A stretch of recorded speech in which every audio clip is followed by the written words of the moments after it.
புத்தக பிரிய நண்பர்களே, உங்கள் அனைவரையும் எமது அமுதச்சுரபி சேனலுக்கு அன்புடன் வரவேற்கிறேன். சீனி மோகன் அவர்களின் சிறுகதைகளிலிருந்து புள்ளியில்லா கோலம், இந்த சிறுகதையை தான் இன்றைக்கு பதிவிட போகிறோம். கதைக்குள்ளே போகிறதுக்கு முன்னாடி நம்ம சேனலை இன்னும் நீங்கள் சப்ஸ்கிரைப் பண்ணாமல் பார்த்துக்கிட்டு இருந்தீங்கன்னா இப்போ சப்ஸ்கிரைப் பண்ணிவிட்டு பாருங்கள். ஏன்னா இதுக்கு அடுத்த சிறுகதையை நான் அப்லோட் பண்ணும்போது உங்களுக்கு நோட்டிஃபிகேஷன் வரும். சரிங்களா? அதனால் சப்ஸ்கிரைப் பண்ணிவிட்டு பாருங்கள். இப்போ வாங்க கதைக்குள்ளே போகலாம். புள்ளியில்லா கோலம். தான் இந்த திருமணத்திற்கு வந்திருக்கக்கூடாது என்று தோன்றியது. தன்னை போன்ற மனநிலை உள்ளவர்களுக்கு திருமணம்தான் என்றில்லை, எந்த சடங்குக்குமே போகாமல் இருப்பதுதான் நல்லது என்று பட்டது.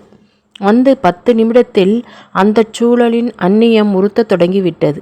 அந்த சூழல் தான் என்றில்லை, அதன் பின்புலமும் இப்போது அந்நியமாகிவிட்டது. மணமகள் அடக்க ஒடுக்கமாய் நிலம் பார்த்து உட்கார்ந்திருந்தாள். காதல் திருமணமே செய்து கொள்வேன், அதிலும் சாதி மறுப்பு திருமணம்தான் என்று 1000 முறை சத்தியமும் சவாலுமாயும் முழங்கிய குணா அமைதியான மணமகனாக இப்போது நடப்பதை ஏற்றுக்கொண்டான். இந்த பெற்றோர்களால் சொர்க்கத்தில் நிச்சயிக்கப்பட்ட திருமணத்தை இவ்வளவு அமைதியாக ஏற்றுக்கொள்வது அவனுக்கு எப்படித்தான் சாத்தியமாயிற்றோ? தன்னிடம் பழகிய குணா வேறு, இவன் வேறா? மனிதனுக்கு நிறைய முகங்கள் இருக்கிறது என்கிறார்களே, அது இதுதானா? அவனுடைய எத்தனை முகத்தை கடந்த 4 ஆண்டுகளில் நான் காண நேர்ந்தது? ஒருவேளை அவனும் இப்படித்தான் நினைக்கக்கூடும். பிறரிடம் யமுனாவுக்கு பல முகங்கள் உண்டு என்று சொல்லக்கூட நேரலாம். அவ்வாறு சொல்வதன் மூலம் தன் மீது எந்த குற்றமும் இல்லை, எல்லாவற்றுக்கும் அவளே பொறுப்பு என்று பிறரிடமும் தனக்குத்தானேயும் நம்பிக்கை ஏற்படுத்தி நம்பிக்கொள்ளலாம். அம்மா கூட அப்படித்தான், எப்போதும் தன் மீது குற்றம் சொல்வாள். அடிக்கடி துக்கிரி நட்சத்திரம் என்று சொல்லி துன்பியல் அமைதி அடைவாள். 4 ஆண்டுகளுக்கு முன் சில சட்ட நுணுக்கங்களை தெரிந்து கொள்வதற்காக தன்னிடம் வந்திருந்தான். அப்படி அறிமுகமான போது அவன் காவல்துறையில் உதவி ஆய்வாளராக வேலை பார்த்தான். காவல்துறை இயல்புக்கு மாறாக ரொம்ப நிதானமாய் பேசினான். முதல் சந்திப்பிலேயே அவனை பற்றி ஓரளவுக்கு புரிந்து கொண்டதாக அவள் நம்பினாள். இந்த நம்பிக்கையை பின்னாளில் தனக்குத்தானே பலமான விசாரணைக்கு உட்படுத்திய போது அது எவ்வளவு பெரிய பொய் என்று தோன்றியது. பார் கவுன்சில் வெளியிட்ட வருடாந்தர ஆண்டு மலரில் அவர்கள் கேட்ட கட்டுரையை எழுத முடியாமல் போனபோது அதற்கு பதிலாக உமர் கய்யாமின் கவிதை ஒன்றை ஆங்கிலத்திலிருந்து மொழிபெயர்த்து தந்தாள். அதனுடைய முதல் சில வரிகள் இப்போது அவள் நினைவுக்கு வந்தது. எனக்கு என்னுடன் என்ன உறவு? ஒவ்வொரு உறவையும் மறந்து விட்டேனா, இழந்து விட்டேனா? எத்தனை முறை என் முகத்தை கண்ணாடியில் பார்த்திருக்கிறேன்? ஏன் அது இன்று நினைவில்லை? என் முகமே எனக்கு நினைவில்லை.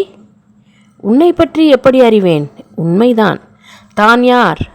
தன் சமூக பொருளாதார பின்னணி என்ன? தன்னை பற்றியும் சமூகம் பற்றியும் தன் பார்வை என்ன? தன்னை பற்றி பிறருடைய எண்ணம் என்ன?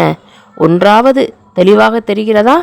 தனது திறமை காரணமாக 6 ஆண்டுகளுக்கு முன்னால் தனது 25வது வயதிலேயே உதவி அரசு வழக்கறிஞரான தனக்கு எதையும் சட்ட ரீதியாகவே பார்க்கும் தன்மையோ புரிந்து கொள்ளும் தன்மையோ என்றும் வரவில்லை. முதல் சந்திப்பில் அவன் பேசிய விதத்தில் அவனை மிகப்பெரிய அறிவு ஜீவியாக கற்பனை செய்தாள். அறிவு ஜீவிதான், சுயநலம் நிறைந்த அறிவு ஜீவி, நேர்மையானவன் என்று நினைத்தாள். அது பிறருக்கு காட்டும் முகம். வாய்க்கும் போதெல்லாம் தன் நேர்மையை சில 100களுக்கும் 1000களுக்கும் அடகு வைத்து பிறகு மீட்டுக்கொள்வான். ஆனால் நேர்மையாக இருக்க முயன்று அவ்வப்போது தோற்று போய் நேர்மையிடம் விடை பெற்றான். பெண்களை பற்றி அதிகம் புரிந்து கொள்ளாதவன் என்று நினைத்தாள். அது மட்டும் உண்மை. சில பெண்களின் உடம்பை தவிர வேறு எதையும் புரிந்து கொள்ளாதவன். இதை அவன் மொழியில் தனக்கு பாடி லாங்குவேஜ் தெரியும் என்று சொல்ல வேண்டும். அவனை பொறுத்த மட்டில் அம்பை எழுதியது ரொம்ப பொருத்தம். நீ வீட்டை பேணுபவள், நீ அழகு சாதனங்களுக்கானவள், நீ அடக்கமானவள், நீ தீர்மானங்களை கேட்டுக்கொள்பவள், நீ தேவியானவள், நீ உபயோகமானவள், நீ சுகத்தை தருபவள், நீ தேவைக்காக மட்டுமே வேலைக்கு செல்பவள், நீ பாதுகாக்கப்பட வேண்டியவள், நீ பெண் பெண் இப்படித்தான் இருக்க வேண்டும்.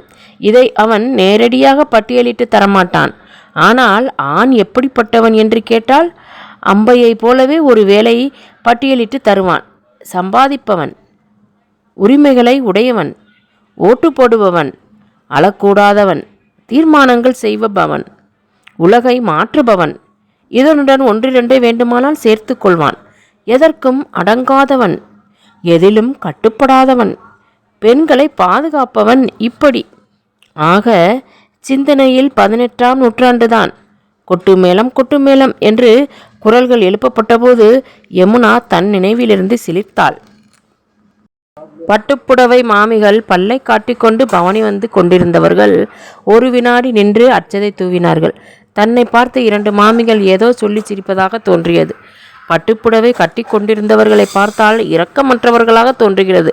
சன்மார்க்கம் பேசுபவர்களும் மாமிச உணவு உண்ணாதவர்களும் கூட ஆயிரக்கணக்கில் பட்டுப்பூச்சிகளை கொதிக்கும் வெந்நீரில் உயிருடன் போட்டு கொன்று புடவையாக்கி சபைக்கு கட்டி கொண்டு வந்து என்னுடையது உன்னுடையதை விட விலை அதிகம் தெரியுமோ என்று கண்ணாலேயே கேட்கும் கயமை யமுனாவுக்கு அருவருப்பாக இருந்தது. பட்டுப்புடவை கட்டி வருபவர்கள் நிர்வாணிகள் போலவும் ஆயிரக்கணக்கில் பட்டுப்பூச்சி அவர்கள் உடம்பில் ஊர்ந்து உடம்பை மறைப்பது போலவும் உணர்ந்தாள். இதில் அருவருப்பு இன்னும் அதிகமானது. சுற்றி இருப்பவர்கள் எல்லோரும் தன்னையே பார்ப்பது போல் தோன்றியது. இவர்களுக்கு தன்னை தெரிந்திருக்கும் தானே, ஏன் இருக்காது? எத்தனை முறை குணாவுடன் சுற்றி இருக்கிறாள். தனக்கு அறிமுகமான சில மாதங்களில் குணா காவல்துறை வேலையை விட்டுவிட்டான். விடுவதற்கு காரணம் இருந்தது. இதைவிட அதிக பணமும் பேரும் புகழும் கிடைக்க வாய்ப்பிருக்கும் சினிமா துறை அவனை வரவேற்றது. அவன் கனவும் அதுதான். குப்பை கூலம் நிறைந்த சினிமாவில் நுழைந்து அவற்றை ஓரம் கட்டி யதார்த்தமான படங்களை இயக்குவது, சினிமா நுணுக்கங்களுடன் வியாபார ரீதியாகவும் வெற்றி அடைவது. ஆனால் கலாரசனை நிறைந்த அவனுக்கு திரைப்படத்துறையின் தொழில் நுணுக்க விஷயங்களும் சூது, கபடம், வஞ்சனை போன்ற மனித நுணுக்கங்களும் தெரியாது. இவன் வகுப்பில் பள்ளியில் ஒன்றாக படித்த பாவரிசை இயக்குனன் அழைக்க இவன் அவனிடம் உதவி இயக்குனனாக சேர்ந்தான். அந்த இயக்குனர் ஏற்கனவே தன் விடலைக்கால காதல் கதைகளை சினிமாக்குவதில் சிறந்த வியாபாரி. 100 கணக்கில் எக்ஸ்ட்ரா நடிகைகளை வெள்ளை ஆடை உடுத்தி கொண்டு படத்தில் குறைந்தது 10 பாட்டாவது பாடி ஆடுவார்கள். நாயகி மட்டும் சிவப்பு நிறத்தில் மறைக்க வேண்டாததை மறைத்துக்கொண்டு மறைக்க வேண்டியதை காட்டிக்கொண்டு குதூகலமாய் பாடுவாள். அவனுடைய எல்லா படங்களிலும் இதே போன்ற பாடல் காட்சிகள் வரும். ஒரு படத்தின் பாடல் ஆடலுக்கும் அவனுடைய வேறொரு படத்தின் பாடல் ஆடலுக்கும் அதிக வித்தியாசம் இருக்காது. கதாநாயகன் தன்னிடம் மட்டும் காட்ட வேண்டியதை எல்லோருக்கும் காட்டுவதற்காக கதாநாயகி மீது கோபப்படுவது கிடையாது. ஆனாலும் ஜனங்கள் காசை கொண்டு போய் திரையரங்குகளில் கொட்டினார்கள். இந்த படத்திலும் 8 பாடல்கள் இருந்தது. 5 பாடல்கள் கனவு காட்சிகளாய், குறைந்தது 200 எக்ஸ்ட்ராக்கள். 100 ரூபாய் சம்பளத்துக்காக அரையாடை உடுத்தி கொண்டார்கள். குணாவுக்கு வந்த முதல் குழப்பம் படத்தின் பெயர். காதலுக்கு பாட்டதற்கு பின் ஏன் 8 பாடல்கள்? 3 மாதத்தில் முக்கால்வாசி படம் முடிந்திருந்தது. கிளைமாக்ஸ் காட்சி எடுக்கும்போது இவனுக்கும் இயக்குனருக்கும் பிரச்சனை உருவாகியது. அதுவரை முழுக்கதையையும் தன் யூனிட்டுக்கு கூட தெரியாமல் ரகசியமாக வைத்திருந்தார். கதாநாயகன் சண்டை போட தெரியாதவன். இதுதான் பெரிய புதுமை. மற்றொரு புதுமை, எக்ஸ்ட்ராக்களில் நாட்டியமாடிய இந்த முறை 40 ஆண்களும் இருந்தார்கள். தமிழ் சினிமா நாயகர்கள் சண்டை போட தெரியாதவர்களாக இருந்தால் ஜனங்கள் ஏற்றுக்கொள்வார்களா? ஆனாலும் இந்த இயக்குனரின் நாயகர்களை ஏற்றுக்கொண்டதுதான் புரட்சி மற்றும் புதுமை. இயக்குனர் என்ற பட்டத்தை இதற்காகவே அவருக்கு வழங்கினார்கள்.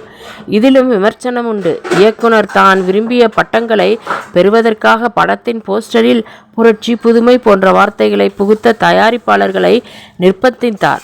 தன் நாட்கள் மூலம் மேடைகளில் கோஷம் எழுப்பச் செய்து பட்டங்களை பெற்றுக்கொண்டார். பிரச்சனை இதுதான். படத்தின் கிளைமாக்ஸ் காட்சி கொடைக்கானலில் நாயகியின் பணக்கார அப்பா வழக்கம்போல் வில்லனின் துணையுடன் நாயகனை அடித்து தற்கொலை பாறையிலிருந்து உருட்டிவிட செத்துப்போன நாயகனின் பிரிவில் உருகி உருகி நாயகி பைத்தியமாகிறாள். குணா சொன்னான், இதோ பார், தமிழ்நாட்டு ஜனங்கள் நீ என்ன சொன்னாலும் காசை கொட்டுகிறார்கள் என்பதற்காக அவர்கள் காதில் பூ சுற்றாதே. கொஞ்சம் ப்ராக்டிக்கலாக பார். நம்ம ஹீரோயினோட குறைஞ்சது 5 பாட்டில் 200 சொச்சம் பேர் டான்ஸ் பண்ணியிருக்காங்க. அவங்க காதலுக்கு சப்போர்ட்ஸ். அந்த சப்போர்ட்ஸில் யாராவது 4 ஆம்பளைங்க நுழைஞ்சி கிளைமாக்ஸில் ஹீரோவை காப்பாற்றுற மாதிரி பண்ணிடலாம். ஆப்டிமிஸ்டிக்காக இருக்கும். ஹீரோ சண்டை போடாதது ஒரு பெரிய குறையா போகாது. உனக்கு சினிமா பற்றியும் ஜனங்க பற்றியும் ஒன்றும் தெரியாது என்று சொல்லி அவன் இவள் முகத்தில் அடித்து விட்டான். இதற்கு பின் இருவரும் சேர்ந்து பணியாற்ற முடியவில்லை. குணா பிரிந்து விட்டான். இயக்குனரின் விருப்பப்படி வெளிவந்த படம் ஒரு வாரத்தில் டப்பாவுக்குள் சென்றது. குணாவுக்கு மிகுந்த மகிழ்ச்சியை கொடுத்தது. என்றாலும் இவன் சொன்னபடி முடிவை மாற்றி மீண்டும் படம் எடுக்கப்பட்டு திரையிடப்பட்டு 100 நாட்களுக்கு மேல் ஓடி வசூலை அள்ளி குவித்த போது இவன் பாராட்டப்படாமல் இயக்குனரே பாராட்டப்பட்ட போது இவனுக்கு கோபம், எரிச்சல், வருத்தம் எல்லாம். சாப்பிட்டீங்களா மேடம்? திருமண அரங்கில் சந்தடி குறைந்து விட்டது. எல்லோரும் சாப்பிட போவதும் சாப்பிட்டு திரும்புவதுமாக இருந்தார்கள். திருமணத்தின் முக்கியமான கடமை இல்லையா? தனக்கும் பசிக்கிறது. ஆனால் இப்போது கையை நனைக்கும் உத்தேசம் இல்லை. தன் திருமணம் கனவு போல் வருகிறது. அப்போது தனக்கு வயது 9. இதேபோல் பட்டுப்புடவைகள் அம்மா உட்பட பல்லை காட்டிக்கொண்டு வளைய வந்தன. மாப்பிள்ளைக்கு 30 வயது இருக்கலாம். அப்பா தன் அக்காவுக்கு செய்து கொடுத்த சத்தியத்திற்காக நடந்த திருமணம். வாழப்போகிறவளை பற்றி கவலைப்படாமல் இறந்து போனவளுக்கு செய்து கொடுத்த சத்தியத்திற்காக தான் பலியான திருமணம். திருமண வாழ்க்கையில் என்ன கிடைக்க வேண்டுமோ அதெல்லாம் அவன் இருந்தபோதும் கிடைத்தது. அவன் போன பின்பும் அதில் ஒன்றும் குறைவில்லை. ஆனால் நிரந்தரமாக ஒரு வாழ்க்கையை ஏற்படுத்தி கொள்வதென்பது இயலாததாகிவிட்டது. 11 வயதில் படுக்கையில் ஏற்பட்ட அதிர்ச்சி 30 தாண்டிய பின்னும் விலகவில்லை.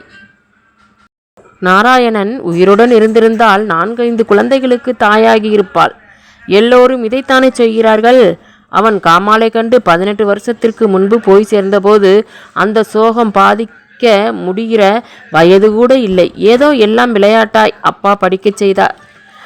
ஏதோ கொஞ்சம் பூர்வீக சொத்து இருந்தது. 8ஆம் வகுப்பு படித்திருந்தவள் நேரடியாக 11ஆம் வகுப்பு எழுதினாள். அதன் பின் ஈடுபாடு காரணமாய் மேலே மேலே படித்து கொண்டே இருந்தாள். அரசு வக்கீல் ஆவதற்கு முன்பே அப்பாவும் போய் சேர்ந்தார். பின் படிப்பு, வேலை இவைதான் மனம் முழுவதும்.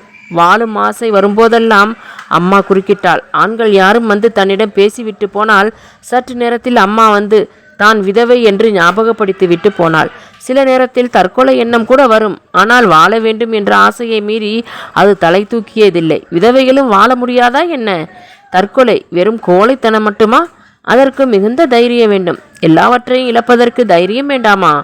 வலியை பொறுத்து கொள்ளும் துணிவு வேண்டாமா? எல்லாவற்றுக்கும் மேல் பிரச்சனைகளுடன் போராடாமல் தப்பித்துக் கொள்வதற்குத்தானே தற்கொலை. நான் போராடப் போகிறேன். இந்த தற்கொலை எண்ணம் பல ஆண்டுகளுக்கு முன்பே தன்னை விட்டு போய்விட்டது. குணா பல பெண்களுடன் தொடர்பு வைத்திருந்தான். ஆனால் எல்லாமே பொழுதுபோக்காகத்தான். தன்னிடம் சற்று சீரியஸாகவே நடந்து கொண்டான். திருமணம் செய்து கொள்ளலாம் என்ற எண்ணத்தை கூட ஏற்படுத்தினான்.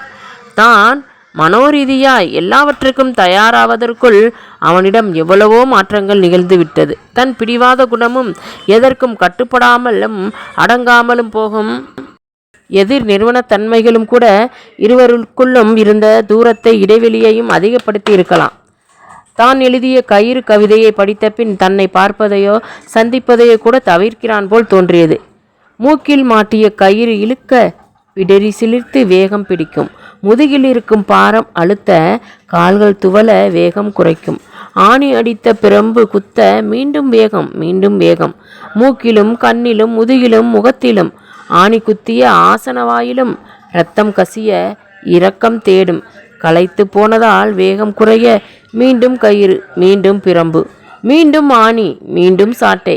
வேகம் பிடித்து மீண்டும் ஓடி வெயில் அடிக்கும் வேளையில் தீனி. கழுத்தில் மாட்டிய கயிறு இழுக்க தலைப்பு துணியில் மூக்கை சிந்தும். நெஞ்சில் சுமக்கும் பாரம் அழுத்த பிறருடன் பங்கிட இதயம் தேடும். எத்தனை மூட்டைகள், எத்தனை குப்பைகள், எத்தனை 1000 ஆண்டின் புழுதி. தூர விலக்கி வேகம் பிடிக்க தோள்களின் திண்மை உடனே மறுக்கும். கயிறும் இறுகி கட்டளை போடும். நீண்ட மூக்கிலும் வளைந்த கழுத்திலும் பாரம் இழுக்க பரிசாய் அல்ல, நுகத்தடி சுமக்க தண்டனை. கயிறை அறுக்க பாரம் குறையும். இது அவனை பயமுறுத்தியது என்பதும் அவளுக்கு தெரியும். வெளிப்படையாய் அவன் நடவடிக்கைகளில் வித்தியாசம் கண்டுபிடிக்க முடியவில்லை. ஆனால் மிகவும் மாறியிருந்தான். பணத்திற்கும் புகழுக்கும் பேயாய் அலைந்து கொண்டிருந்தான். மணமகள் எடையில் நகைகள் அணிந்த பின் 2 கிலோ கூடியிருக்க வேண்டும் என்று அவன் இப்போதைய திருமணத்திற்கு சொன்னதாக கேள்விப்பட்டது அவளுக்கு ஆச்சரியத்தை கொடுக்கவில்லை. அவள் கண்ணிலிருந்து தூர தூர தூர விலகி சிறு புள்ளியாய் மாறிக்கொண்டிருந்தான். இப்போது அந்த புள்ளியும் விலகிவிட்டது. மண்டபத்தை விட்டு வெளியே வரும்போது யமுனா சத்தமாகவே சொல்லிக் கொண்டாள், இது ஒன்றும் பெரிய இழப்பில்லை.